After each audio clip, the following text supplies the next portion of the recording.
we've covered a lot of crazy scientific experiments on this channel, but most of these were inflicted upon other people or animals, sometimes willingly, sometimes not. But when a scientist can't get his or her hands on a living creature to play with, they sometimes resort to experimenting on themselves. Now, none of the mad scientists on this list ever turned into superheroes after injecting and probing their own bodies, but they did get sore balls, tingly balls, and super skinny. So let's find out why in our list of the 7 craziest self-experiments.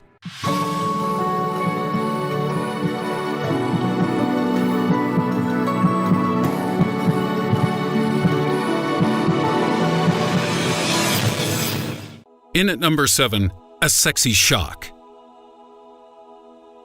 Johann Wilhelm Ritter was a German physicist fascinated by the possibilities of the voltaic pile, the world's first ever electric battery.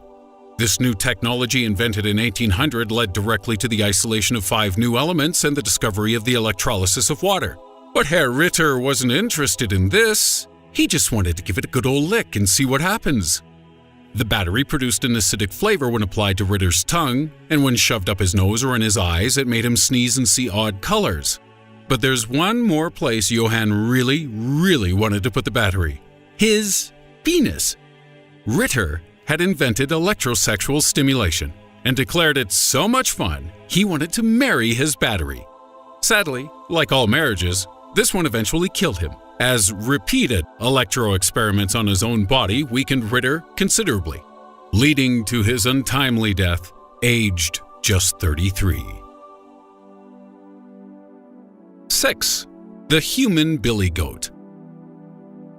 Frederick Hosel was an insecure teenager with self-esteem issues about his weight, so he decided to put himself on an extremely strict diet where his daily caloric intake was approximately 0.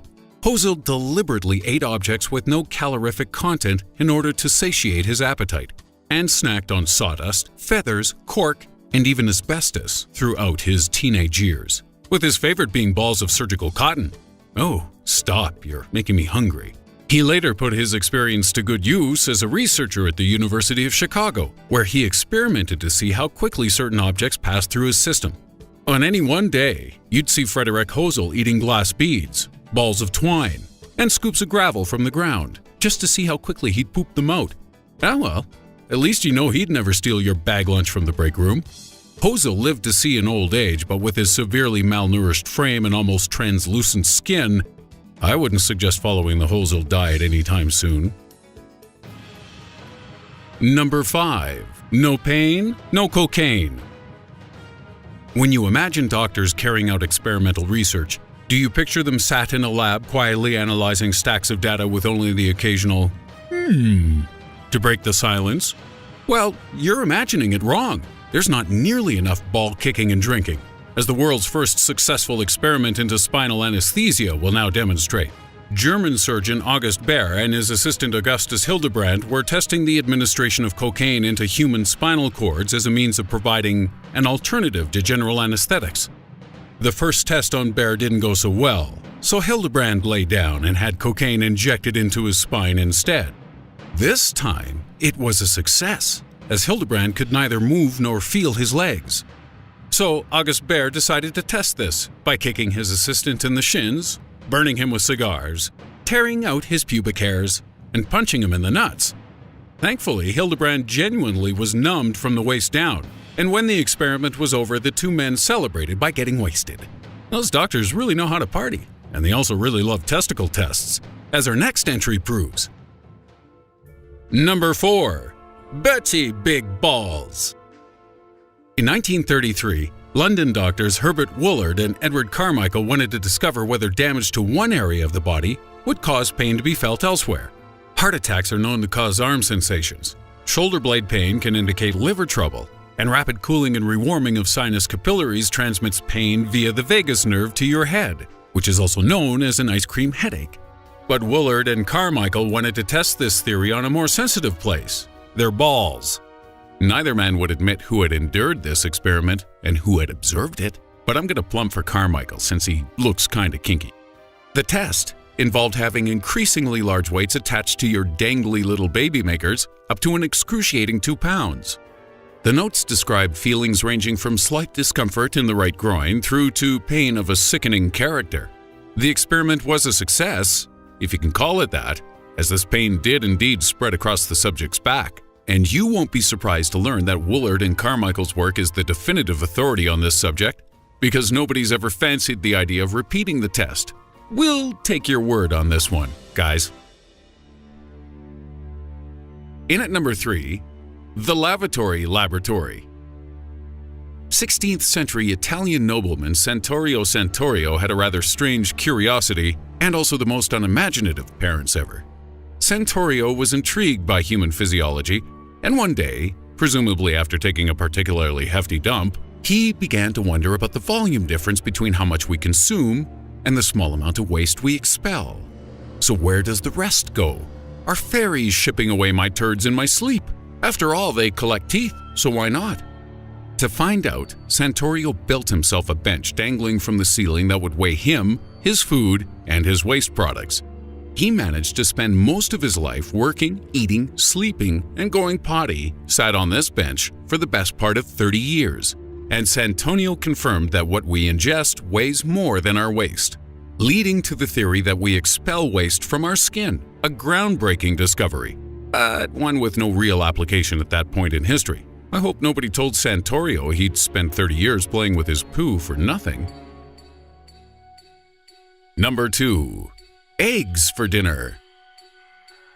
On October 10, 1878, Sicilian doctor Giovanni Battista Grassi was conducting an autopsy when he noticed his cadaver's intestines were surprisingly large. He sliced open these overbloated guts and out burst a throng of tapeworms in their eggs. At this point, most people would be pretty grossed out at a mixture of dead guy poo, parasites, and worm eggs, but not Dr. Grassi. His first thought was, "Ooh, I bet I could eat those." Dr. Grassi wanted to know how tapeworm infection worked. However, he was a man of science, so he held off his urge to chow down and conducted a proper clinical experiment. First, he examined his own poo for an entire year to make sure he didn't already have tapeworms, all the while storing his cadaver's worm segments in a container of moist excrement, which he probably had just laying around.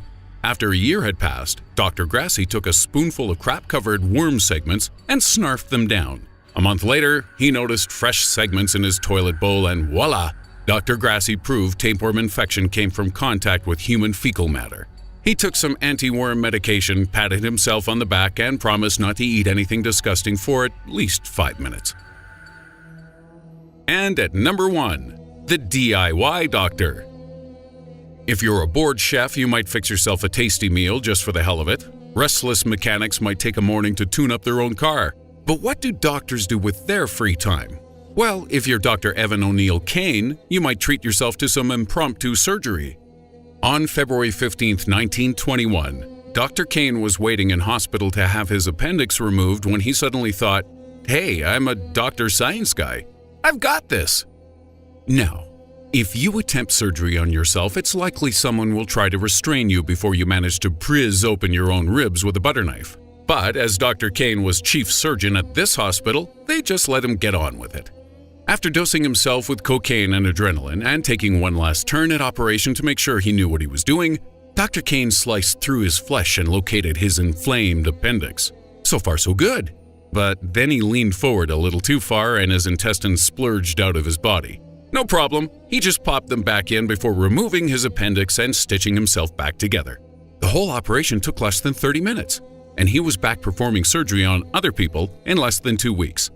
Unfortunately, this story has an unhappy ending, as 11 years later, Dr. Kane decided to repeat the feat and try self-surgery for a hernia.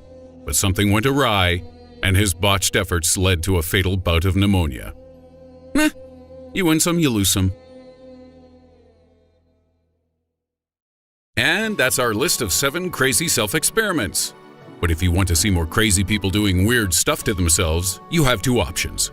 Go and watch drunk hobos in the local park pushing bird eggs up each other's butts, or watch our recent video on the 7 strangest religious practices. It's up to you, folks.